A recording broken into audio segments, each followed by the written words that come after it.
Thank you for tuning in to God's Women of Greatness. My name is Marie Dawson, and it's a pleasure to be with you today. Today, I bring to you Alisa Henley. She's from the Kansas City area, metro area, and she's here today to talk about her non-for-profit programs, her amazing books that she has wrote, and just her motivational speaking and the different things that she is involved in. And it's a pleasure to bring to you Alisa Henley. Thank you for having me. I'm excited to be here. Thank you for being here and with our viewers today. Can you just share with our viewers a little bit about you? I am originally from St. Louis. I moved here when I was 26, which was many years ago. I moved here to take a job with Anderson Consulting. While here, I started a business, actually 2 businesses, have written 4 books. Currently working on my PhD. I teach for Global Grace Seminary out of Houston, as well as Benedictine University out of Illinois. So I got a lot of things that I do. Of course, when you're self-employed, you have to have several streams of income. Right. So I'm the youngest of 5 girls, if you want to know something personal about me. And I love the Lord. That's good to know. I love the Lord too, and we have a lot in common. Amen. I'm the oldest of 4 girls. Okay. So you are currently working on your PhD. What would that be in? I'm getting a PhD in industrial psychology with an emphasis in organizational development. My background is in human resources management as well as organizational development. So you just do it all. Yeah. Okay. And I want to be called doctor. Okay. Legitimately. Okay. Well, honey, you go ahead. And so, your non-for-profit program. So I started the Sunshine Organization after working for several companies doing consulting work. A partner of mine who's an attorney, an employment law attorney, we were doing some work for the city of Springfield, and I looked at her and I said, Tanya, what we're doing for churches is got to be, what we're doing for businesses is got to be able to bless the church. So I started the Sunshine Organization in 2008, although we really didn't start rolling with our programs until 2011. You know, God has got to kind of shake you and get your attention to say, hey, you're letting this sit dormant. And so we do things like help faith-based organizations and churches with strategic planning, with practical leadership development training. If they need help doing organizational charts or putting position descriptions together, we do that as well. So we do a number of things. Our mission is to create, grow, and strengthen healthier faith-based organizations. That's amazing. That's amazing. Anybody out there interested, we'll leave later information how to contact her. You have a lot of talents that can help someone, and there's a lot of people that might be watching that just might need to know some of the information. So we'll surely leave that for you to be able to contact her. And so let's go get into the books. Okay. My God, you have a lot of just things that you have put in these books that definitely can be a blessing to someone.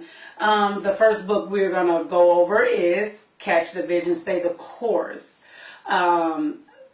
Just going over the book and reading some of the chapters, you talk about facing those giants. Can you tell our viewers about those giants? Right. So I wrote Catch the Vision, Stay the Course to those individuals that knew that God called them to do something more than what they were doing, but they didn't really know how to get started, or they weren't sure if their vision was from God.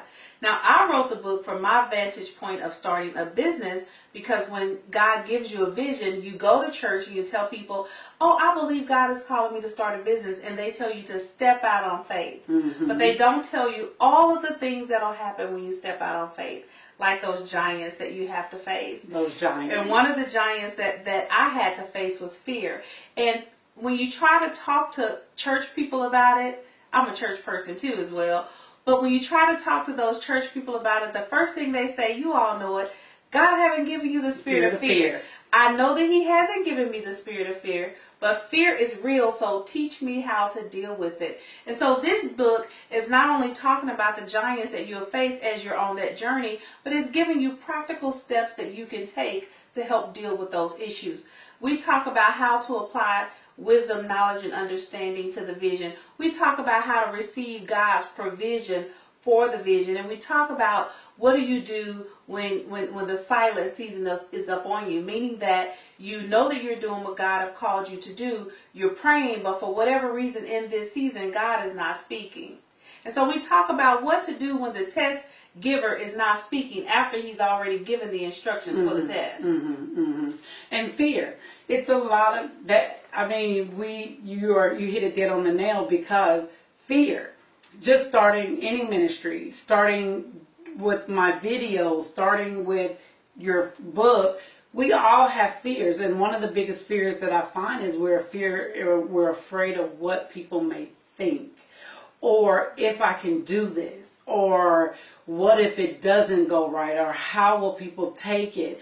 But when God gives you a vision, you have to go with the vision and not fear. And it like you said, a lot of times people don't tell us how to get over that fear. Right. And I tell people that, you know, they probably will kick me out of the church for saying this, but I tell people that, you know, it's okay to be a little fearful. We know that it's not of God, and it's okay to be scared. However, don't allow being fearful or being scared to decide for you. We're going to have those emotions. God gave them to us, but they don't have to be the decision maker in your life. You're right. You're right. You're absolutely right. And what a blessing to be able to read and figure how to overcome that. And that's a true blessing. And there is, in the back of the book, there's a little work space here that you can write things out. And so that's a great book. That was the first book. And so after we leave Catch the Vision and Stay the Course, we come over to Chronicles, Covered and Revealed. My God, what a book, what a book, what a book. If you're needing deliverance, this might be the book. How did you come from Catch the Vision to Chronicles? A lot of times as an author, you really are inspired by your experiences. And I started writing that book thinking that I was writing it to Christian singles, but God did something totally different with it. It's just written to people that need to overcome things in their life. The blessed thing about this particular book is you're not just reading my story. There's different snippets of me in the book and what I've overcome or what God has delivered me from. But there are other people, some that I know and some that I don't know, that allowed me to share their stories in this book of how God delivered them from different things. There's a man in here that was delivered from sexual addiction at an early age. He was addicted because he was mistreated as a child. Somebody did not protect him. As a result, he turned to a life of sleeping with prostitutes and prostituting himself and all of these other kind of things that we gloss over in church. And so he tells his story in detail about how God took him through the deliverance process. And so, yeah, so it's just not me talking in this book. We have a chapter in there dedicated to raising up your low self-esteem. We have a chapter in there about experiencing God's grace. Because, see, the Lord forgives us when we ask Him to, but we don't forgive ourselves. No, we don't. So we're talking about, you know, the building blocks to grace. Now, I recently was at a summit in Coffeyville, Kansas, where I had an opportunity to teach out chapter 7 out of that book, Be Real. Yes. Meaning release the past, evaluate yourself or examine yourself, hold yourself accountable, and then just learn how to live. Just learn how to live and enjoy your life and enjoy your walk with Christ. And that's the problem a lot of us have. We don't know how to just enjoy life. Just enjoy everything that God created. You have a lot of times people are so bound and so hurt, they don't know how to live. And once you are delivered from that hurt, being bound, then you are able to realize there is a life. There's life that God wants us to live beyond our hurt and our pain. Exactly. And so that is so important. It's so important. And for many of the viewers, women and men, You just have to learn how to live beyond the hurt and the pain. And this book will really help you with your deliverance process. I believe that this is a book that you should get. I mean, today, as quick as possible, because this can help you with that and just show you how to live beyond that hurt. There's also, she leaves areas that you can do work and write things in this book. But I believe this is a great book that you need to get a hold of as quick as possible. And so you went from this book, so now we are learning how to be delivered and live. And so then we come over and talk about our words. How important it is with our words. How did you come up with this? Because this small book is very powerful. How did you come up with gems? So in my not-for-profit, we host a Growing Healthy Ministry Summit every year. So it's our large conference that we have. And I decided to write that book in 2015 for the conference bags.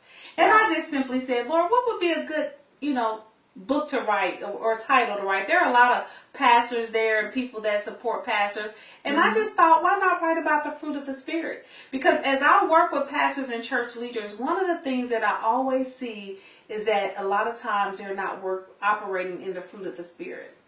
They're not patient, they're not gentle, they're not loving, they're not kind. And so I didn't write that book to hit anybody over the head with it. I wrote the book. But it does. I wrote the book because I still am developing in the fruit of the Spirit. And so this is a practical guide, and most people don't even really know what the fruit of the Spirit is. So I break it down. Each one have its own chapter, and I break it down. This is what the fruit of the Spirit is. This is what God meant when he put it in the Bible, and this is how we begin to activate it in our lives. So gems, gems. And I named it gems because if you get that fruit of the Spirit down, you are a gem. You're that anyway. But the fruit of the Spirit, those are our guiding principles to live in our everyday life when we're interacting with Christians and non-Christians alike. And in chapter 5 here, can you just give the viewers a little bit about the giant of gentleness? What is that? The giant of gentleness. The giant of gentleness is real simple.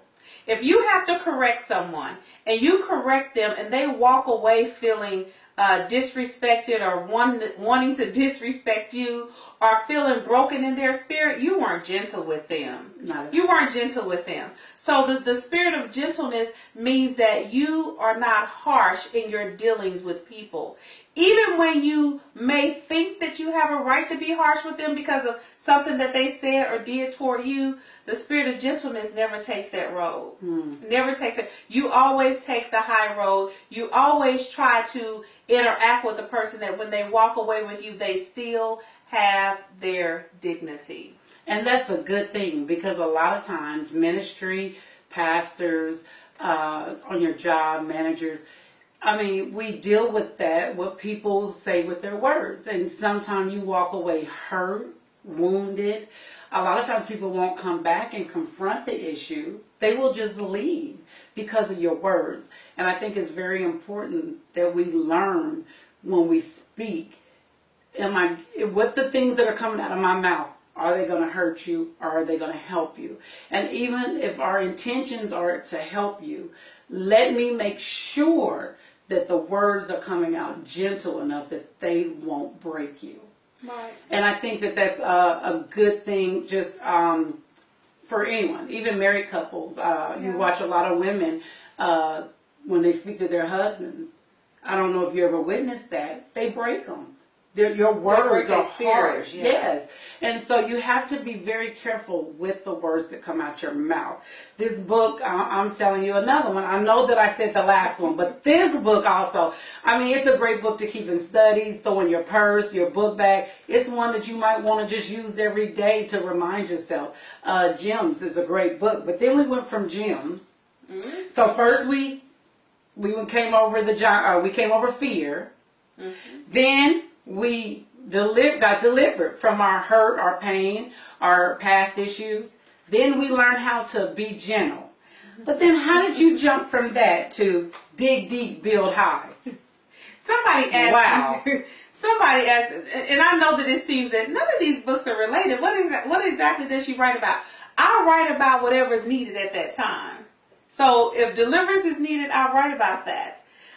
If overcoming giants is needed, I write about that. So I write about whatever is needed at that time. But at this particular book, Dig Deep, Build High, I was asked to speak at a business summit. The business summit was in this October, but I was asked in June. And so the person that asked, well, what is your keynote address going to be about? And one day I was laying in the bed and I could hear God say, dig deep, build high, from the beginning. So this book really is written, it's not a Christian-based book, but Christians can use it, but it's really written to that person that wants to start a business or have a side hustle, what I like to call it, but they're ready to turn that side hustle into their main hustle. How do you know if you register as an LLC or corporation or a non-for-profit? That's what we discuss in this book. If you decide to register as a nonprofit, do you need to get a 501c3? We talk about that. What is the process of getting a 501c3? We talk about that. We talk about, okay, I've been doing this business on the side. It's generating me some income. Am I ready to make it my main job? We talk about that in the book. So this book and all of this information in the book is public. I didn't create it. Okay. I researched it. I found it. However, I took it and I put it in one book. One book for the individual to read versus you having to go all over the place and get it. So yeah, I just made it simple. Dig deep, build high from the beginning. It's telling you how to start your business right or your organization right from the beginning, so that you don't have to go back and start over. And when you think about building a building on a foundation, the foundation is laid first. It's not laid after the building is erected. It's laid first. And a lot of times, especially in our community, we start doing business, but we haven't built that proper foundation. And so this book is going to guide you through the process of building that foundation. I have spent countless hours explaining to people how to start a business. People ask me that question all the time. So now that I have this resource, thanks to the lady that invited me to the event that inspired me to write it, now that I have this resource, I can just provide them with this resource and I can free up some of my time. And I look at the beginning and there's a ready to move forward questionnaire. It like gives you the steps that you can check off. When you know that you're ready for that, you go on to the next thing in here. Can you just share with our viewers a little bit, just a tad bit, how would someone obtain a 501c3 if they were interested in, okay, so today I say that I'm ready to start a business. What would be the first step? Can you just give them a little information? So the 501c3 is specifically for nonprofits. So that's your churches, because churches are started as nonprofits. Most faith-based organizations are started as nonprofits. If you are a church, you don't need a 501c3. Okay. You're automatically considered tax exempt. And so what that means is that whoever donates to your church, they can write that off on their taxes, and whatever income you bring in as a tax exempt organization, you don't have to pay taxes on it. So that's what that simply means. So if you are a nonprofit, and you do charity work, charitable contribution work, then you probably want to get a 501c3. If you're a church, you're automatically considered tax exempt. However, if you're doing other things at your church, like a food pantry or some type of outreach programs, or if you're having tutoring programs where you're going to need to solicit dollars specifically for that, then you may want to get a 501c3. But I never recommend attaching your 501c3 to the church because you don't need it. Start another organization and attach the 501c3 to that. So start some type of community development agency or another nonprofit, and you get a 501c3 in that because the church doesn't need one. Wow. I hope you all caught all that information.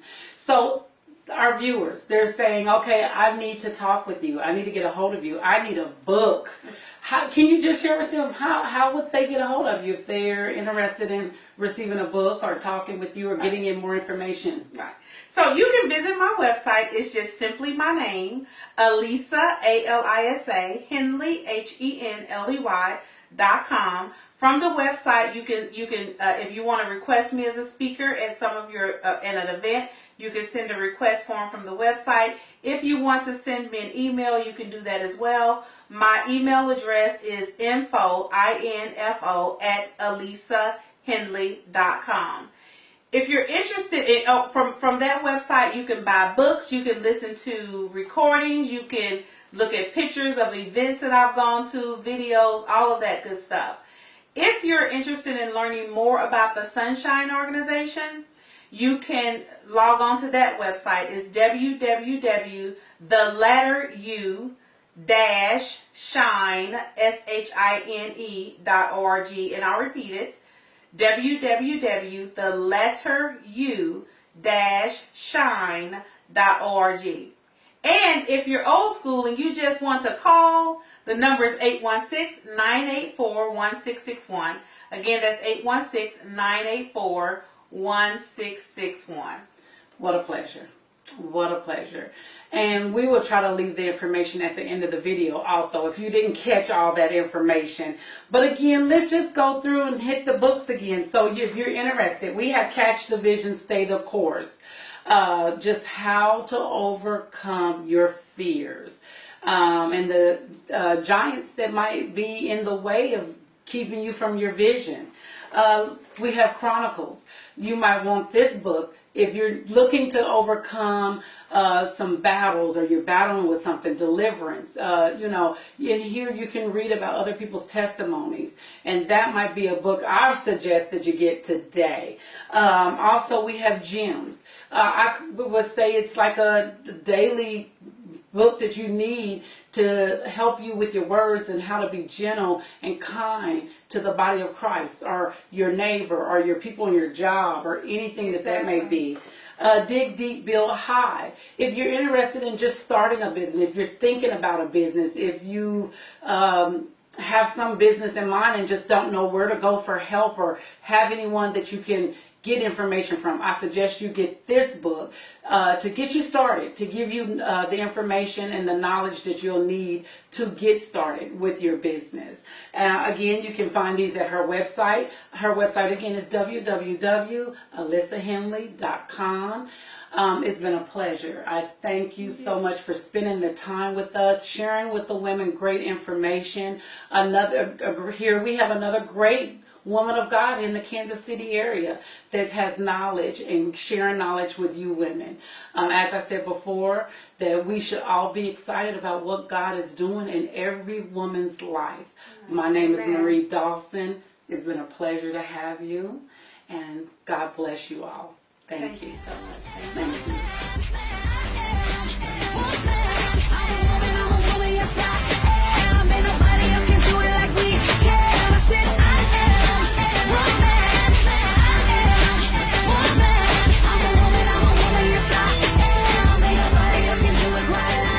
We can. It ain't easy, walking this little, but somebody gotta do it. Spend a day in my shoes. I am woman. I'm a woman, yes I am. Ain't nobody else can do it like we can. I said I am woman. I'm a woman, yes I am. Ain't nobody else can do it quite like we can.